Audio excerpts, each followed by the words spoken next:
Welcome to the WRAL Daily Download. I'm your host, Allie Ingersoll. Hundreds of pages of new documents reveal more information about Poe Hall, including that NC State leaders requested an investigation. WRAL's Five on Your Side journalist Keely Arthur found this out through new records she received. Hey, Keely, thanks so much for being here today and talking with us about this. Of course, I am always happy to talk about this. This is a big topic. Keely, so let's start with the timing of that request to reopen an investigation. What makes it so notable? We knew that NC State was no longer participating in a CDC health investigation, and then we knew that they later re-requested it, but we never really knew why, right? So now these documents, is essentially emails between NC State and the CDC, really reveal the timing of everything.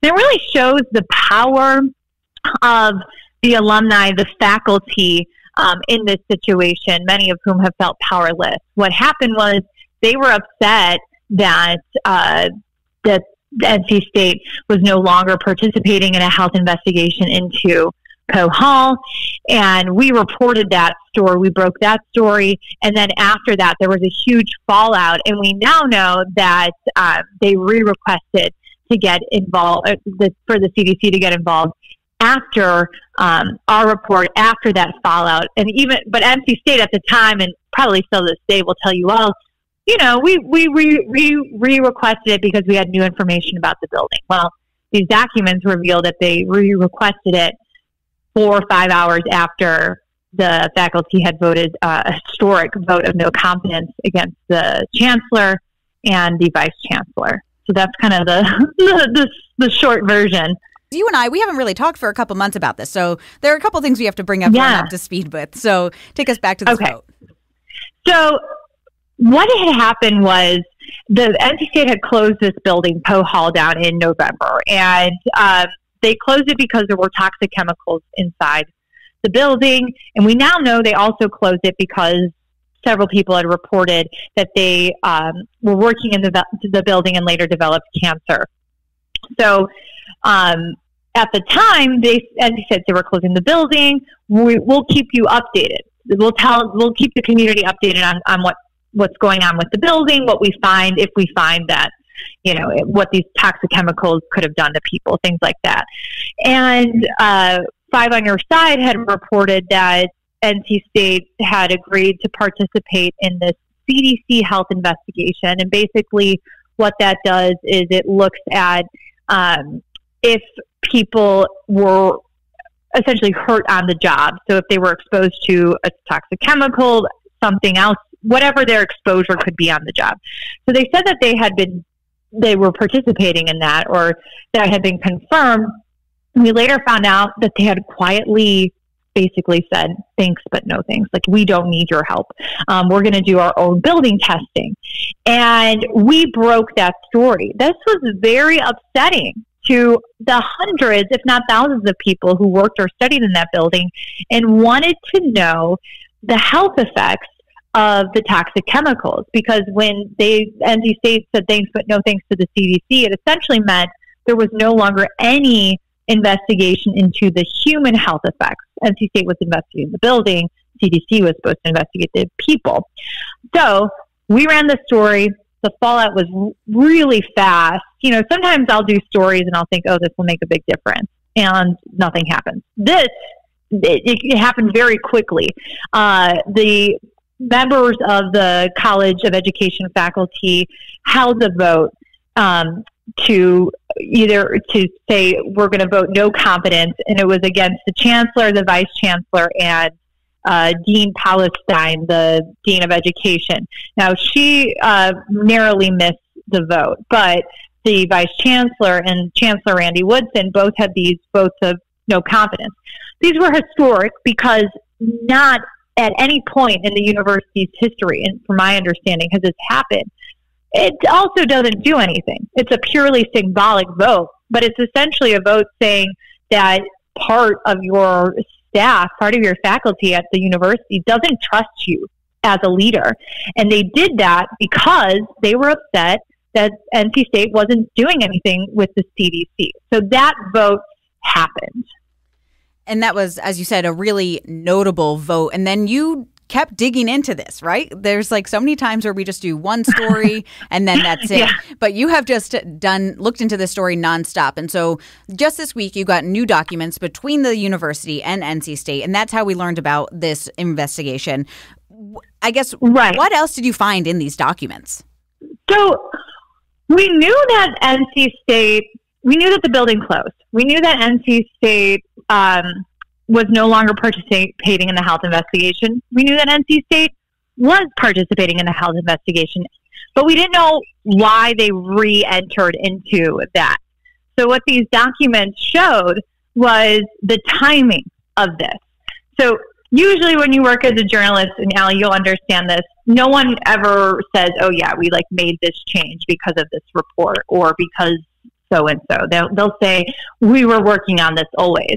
But what these records show is the timing of when the vote of no confidence happened. February 12th was when it was publicized. They had voted, that was a Monday, they had voted on Friday. The results came out the 12th. And we broke the story early afternoon. By 8:57 p.m., an attorney for NC State was emailing the CDC saying, hey, actually, we want your help investigating the building. Now, NC State at the time said the reason why we re-requested the CDC's help was because we had new testing for the building. But what these emails show is that this happened 5 hours after the vote of no confidence. What these emails also show is that NC State had, the wording they say, according to the CDC, conveyed not once, but twice to the CDC that it did not need its help. The NC State told the CDC, according to the CDC, that it didn't need their help in the end of November on Poe Hall and in January. So why did they re-enter into this evaluation with the CDC? Likely because of the fallout within their own NC State community. This shows, to me, the power of faculty and other people pushing back against the leadership in the way they perceive that they've handled it. All right, we'll have more talking about some of those cases after this break.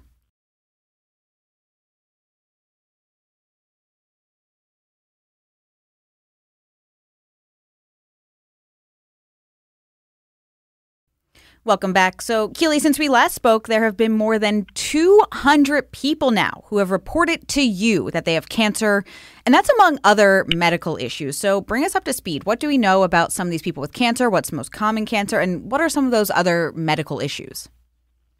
Right. So we started, Five on Your Side began collecting this information because no one else was. So even still to this day, even though there is a health investigation going on with the CDC, nobody is actively collecting information on people who worked or studied in that building and later became sick. So we are, because we felt like we needed to have a database to track a potential public health crisis. And we've seen the number of reports grow. So early on when the building closed, we heard rumors of people with cancer. By February, 40 people had reported. By late February, more than 100. And by, end of May, we have more than 200 people reporting that they worked or studied in that building and later developed cancer.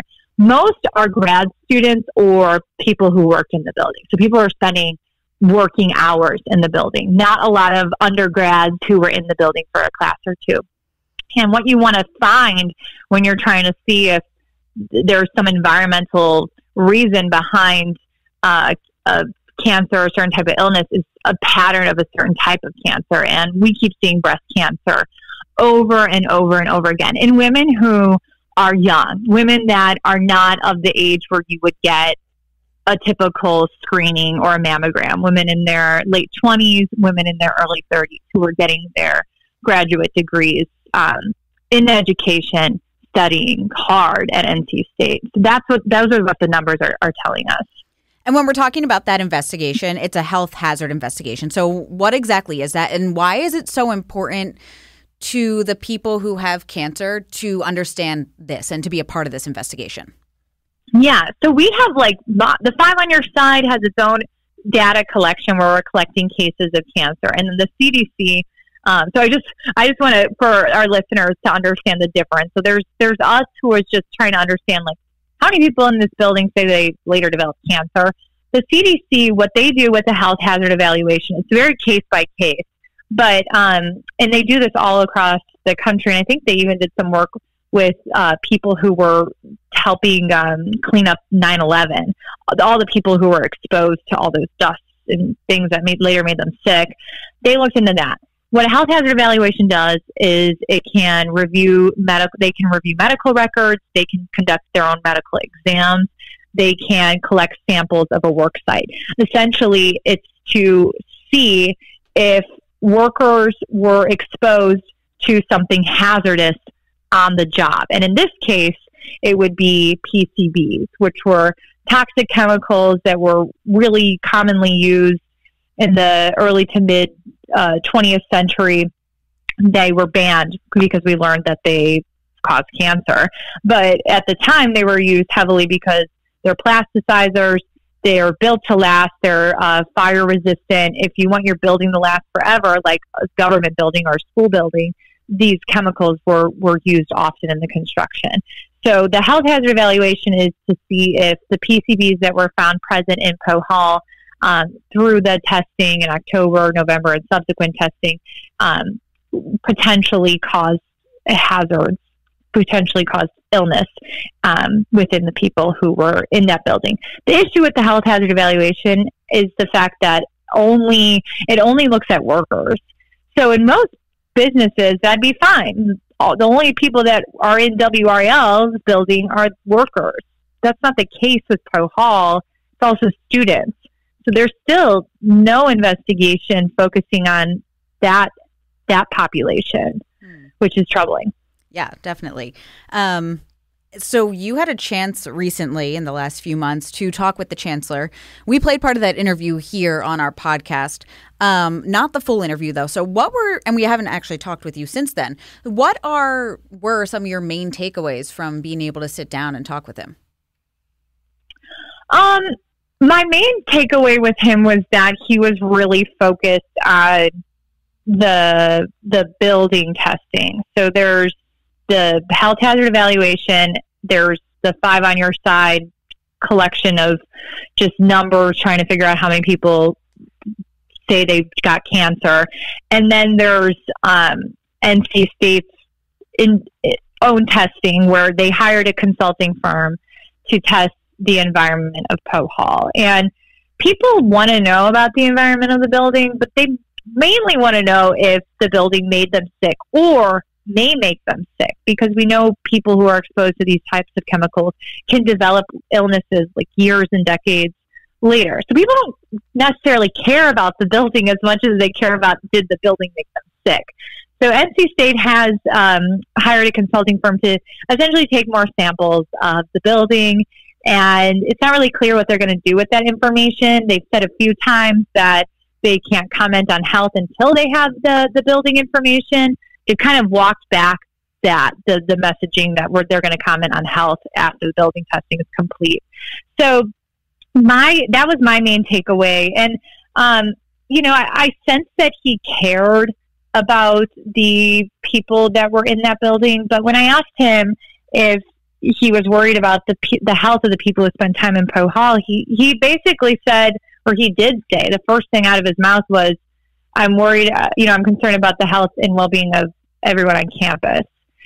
And a lot of people felt that was dismissive to the serious health predicaments that they are in. I mean, a lot of people call me crying because they have cancer and they feel like the institution they went to school at, or that they worked at or still work at, isn't doing enough to figure out if the university potentially made them sick. So people just feel like they're very in the dark. And I mean, the chancellor answered my questions, but I felt that, or I've heard back from many people who felt that he didn't go far enough in expressing deep care for the community. I'm sure he'll disagree, but that was really what we heard back from our viewers, students, and workers. What is actually next with this building itself? It has just been sitting there. We know that they're doing more testing on it. They say they're doing more testing on it. Are they going to tear it down? Are they telling us? Are they being transparent about that process? They'll tell you that they're telling you as much as they can. They said that they were temporarily closing the building in November until the spring semester. Well, the spring semester has come and gone. The building still isn't open. They announced earlier in the year that they were going to keep the building closed through 2024, so through the year. When those building test results come back, they said that the testing results of the building will really determine that if they're going to remediate what they need to do in terms of like renovating the building. So I don't know what's going to happen. But people tell me when they walk past the building, it's come to represent a really sad and troubling situation. So I feel like the people within the education department would not be excited to return back to that building. But NC State has not said whether or not they're going to close it altogether. If those chemicals are found throughout the building, the EPA has to oversee the removal of all of that. So it could be very expensive, very extensive, and take a long time. As we mentioned a couple times throughout this episode and throughout all of our reporting, this is something that you have really been following and owning since it broke back in November. And I feel like as journalists, there are certain stories or topics we really get attached to. So what about it? What about this story is the one for you? That's a good question. I had never covered anything like this in terms of environmental contaminants before, and really was never doing large-scale investigations on universities. Obviously, the Triangle is education mecca, so there's a lot of stories to be done on education, but not these types of stories all the time, or certainly wasn't what I was working on. For me, Five on Your Side is more than a consumer brand. It's about giving, it's a cliche, but a voice to the voiceless. It's about fighting for the underdog, fighting for what's right, fighting for answers, even in the face of immense adversity, immense pushback. It has not been easy to do these stories and go up against really large figures within our community. But it's been very necessary because there are people calling me with cancer constantly who want and deserve more attention, more information. And more than that, there are parents of students who are perfectly fine right now, but want to know if their student may have been exposed to something and what they should do. So I don't know if I'll ever do another environmental type story like this again, but I think for me, it's really in the vein of fighting for information for people who sometimes can't get it because they're pushing against a really, really large institution. So that's what gets me going. And I feel I've had people say that, they felt very lost, or they felt like they didn't have anywhere to turn to, and not to pat ourselves on the back, but that we've been able to give them a resource of information, and also a little hope, because we keep covering this because we think it's important. It makes them feel like they're important too. So we're going to keep covering it. I care deeply about the people that have been affected, and I want to see NC State, succeed as well. They are a huge part of the state, and this has been a tough situation for them. So we'll keep covering it. Well, thank you so much, Keely, for your coverage, and thank you for joining me today. And also, thank you for listening to the WRAL Daily Download. If you listen to this podcast on WRAL.com or the WRAL News app, you can also find it on Apple Podcasts, Spotify, or anywhere you listen to podcasts. Follow the show so you don't miss an episode. Thanks for listening.